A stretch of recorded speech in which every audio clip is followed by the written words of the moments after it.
An AEW talent is returning from a career-ending injury, possibly. Plus, a title match is set for NXT Battleground, and a WWE star is teasing a TNA appearance. It's all in the Cultaholic wrestling news right now. So we're sending our best to one of AEW's own in Chuck Taylor. He spoke very openly a little while ago about having a knee injury that would essentially see his career end, but now that looks like it's less likely. Hopefully so. Chuck was on Close Up with Renee Paquette and revealed that his early retirement from wrestling might not be necessary. He said, "I can get surgery, and once I heal from that, I can hopefully reassess. Maybe it's me hoping, but a lot of guys and gals have come back from quote-unquote career-ending injuries," which is true. We've seen it more and more in modern years. Oh gosh, yeah, they're made of different stuff right now. At the end of the interview, Chuck Taylor also talked about the fact that whilst he hadn't scheduled the surgery, he was keen to explore life outside of a ring in AEW and look to spend the summer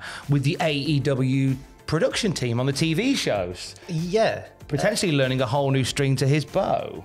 He did. He talked about how the surgery isn't really an emergency procedure, they said to him, apparently. He said, "I can't do anything athletic. Eventually," they said, "I will get terrible arthritis, and then all they can do is fuse it. But that's years down the line, so I'm hoping to maybe take the summer to really feel comfortable in the job."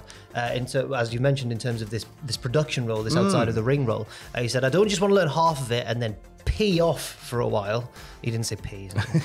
He said, so hopefully after the summer is his hope for when he gets this surgery. But yeah, it sounds like he's making the most of his time off there, learning a different side of the business. I think Chuck Taylor was a big part of the indie circuit from a few decades back. He was certainly a featured character within that. So to see him get this spotlight on a big platform like AEW and then to have it taken away was pretty gutting, actually, because I feel like we've scratched the surface with a guy like Chuck Taylor. Chuck Taylor's one. I've talked before about how when I was first, when you're a child and a lot of people lapse from wrestling as they become a teenager and then get back into it, as many of us did, and I certainly did. And one of the weird things that got me back into wrestling was learning about indie wrestling, and that was through Chikara on YouTube. And Chuck Taylor was very much a part of Chikara. So as you say, it's just bizarre but brilliant to see this guy that I remember watching in the 2000s have this spotlight 20 years later. And as you say, it is quite cruel for that to be taken away. So hopefully what he's saying is true, and he takes it easy and learns this other side of the business, but can hopefully, if it's what he wants, can hopefully come back to wrestling as well. Ethan Page has come back to mainstream wrestling in a big way after departing AEW as previously part of Ring of Honor, then just vanished into dust. He returned on NXT last week, attacking Trick Williams, and the stage has been set for his first match in WWE, and it's a big one, isn't it? It is. He's taking on Trick Williams for the NXT Championship at Battleground. It was revealed last night that part of Ethan Page's NXT contract negotiations, kayfabe negotiations, included a title shot. And then Trick Williams himself pushed for the general manager Ava to agree to the deal so that he could get his revenge, because he's a fighting babyface champion, Tom, and he wants to teach that no-good Ethan Page a lesson. What a rocket start. What a rocket launcher of a start for Ethan Page in WWE to be potentially headlining NXT Battleground this weekend, like an NXT show. He's straight in the mix there. And apart from maybe, the annual Stand and Deliver shows, this Battleground show feels like the most hyped NXT special event in quite a while, with the unique venue, and they've really been spending a lot of time hyping it. We see video packages for it on the main roster shows as well, and it seems like they're really throwing a lot behind it. They've built a big card for it as well. They really have. So we'll see the NXT Women's North American Championship decided for the very first time. Sol Ruka, Jada Parker, Lash Legend, Mishin, Fallon Henley, and Kalani Jordan competing in a ladder match for it. It could be one of various people there. I'm going to say Jada Parker, but honestly, it could be any of them. Sol Ruka's probably going to do something very crazy. Did Sol Ruka put a video up on socials of her shimmying up a rope without using her legs? She's just defies all human instinct. She's an incredible package, is Sol Ruka. She's a ridiculous athlete. Ridiculous athlete. Also, the NXT Men's North American title on the line. Obafemi taking on Joe Coffey and Wesley.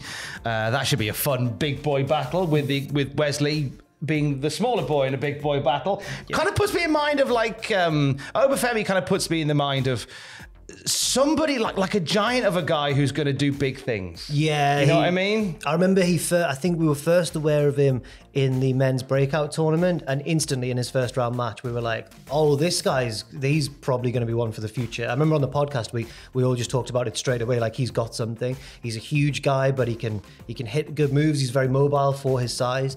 And it turns out he can talk as well. He's just got the whole package. He can talk. I can sing. This isn't really a big boy battle. I want to edit what I said just there. It's more a big boy, a smaller boy, and a medium-sized boy. Yeah. It's like that sketch about the three gentlemen from the comedy in the past. There was a tag. John Cleese. There was a 6-man tag team on Collision. And it was KM and 2 other guys. I can't remember who exactly it was, but they were basically losing a squash match. And one was short, one was medium, and one was really tall. And when they got their in-ring introduction and their opponents, blah, blah, blah, and Nigel McGuinness went, they look like those Russian dolls. All fit inside each other. But I know it's a really interesting dynamic in the match, and I think it could be a sleeper hit. Just like Obafemi's match was at Stand and Deliver, another triple threat as well. NXT Underground match taking place between Shayna Baszler and Lola Vice. It's like Bloodsport, but not. The NXT Tag Team titles on the line. Nathan Fraser and Axiom facing the OC. And the NXT Women's title on the line. Roxanne Perez faces the TNA Knockouts World Champion Jordan Grace. Yeah, very intriguing there, because I can honestly, I wouldn't put money on it or anything. And if I was forced to make a prediction, I probably would go for Roxanne to retain. But I honestly don't think it's beyond the realms of possibility for them to make a huge statement and kind of open a different forbidden door and give Jordan Grace the NXT Women's Championship. Oh, the potential is there. So last night on NXT, Jordan Grace had her first singles match in NXT. She faced and defeated her opponent, Stevie Turner. After which, had a little backstage bit where she met up again with Mission. Didn't you used to be called me? Oh, they didn't say that, but in my head they did. Sol Ruka came and said hello, said, oh, I'm a big fan. Jada Parker came over and gave some sass. Ariana Grace tried to make a connection because they both got the same surname. Okay. And then Tatum Paxley started feeling up the TNA Knockouts World title and freaked out Jordan Grace a little bit in the process. Now, and against all odds, Grace has an open challenge for the Knockouts Championship. I could see, if not Tatum Paxley, maybe one of these popping up and facing her. They've really given themselves a lot of potential options here, haven't they? Or it could be a different superstar that didn't interact with her. Or it could be someone from not in WWE. It's one of the more exciting open challenges in recent memory, I think. I like it a lot. Meanwhile, in terms of people popping up on TNA, Brooks Jensen, let's talk about him because he's got people talking. We genuinely sat there the other day and thought, because he put a thing on Twitter that said, oh, here's my email if you want to book me. And I thought, has he been released? That's weird, yeah. News to us, you know. Sean Ross didn't take my calls as normal. But I imagine if he had, he'd have said, we don't know anything about that either. But he got people talking again last night in NXT. It was during the commercial break we saw a bit of action from Brooks Jensen, didn't we? He popped up in the crowd and was removed by security, and kind of a worky, shooty kind of angle going on there. The last we saw of Brooks Jensen, he'd lost a big match and then said, right, that's it, I'm done. And he walked off into the distance in the car park. And some say he's still there. Yeah. And then, has since been doing this, I think, quite convincing thing on social media where it seems as though he's left the company or is disgruntled, I suppose. He later posted a video on Twitter after this angle on last night's show and even teased leaving for another company as well.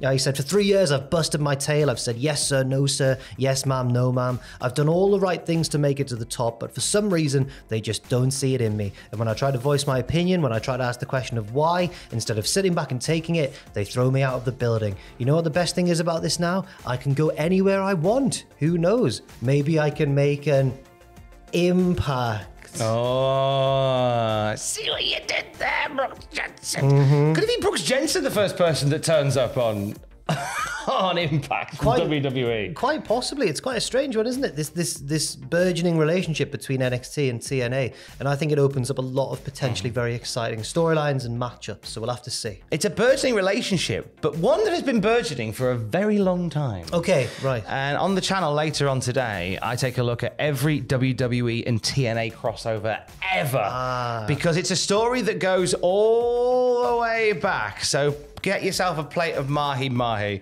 and meet me at the Alamo later as we talk about all the WWE and TNA crossovers. Confused? You will be. And we have the latest wrestling news for you throughout the day, of course, at Cultaholic.com. Stay safe. Love you. Bye.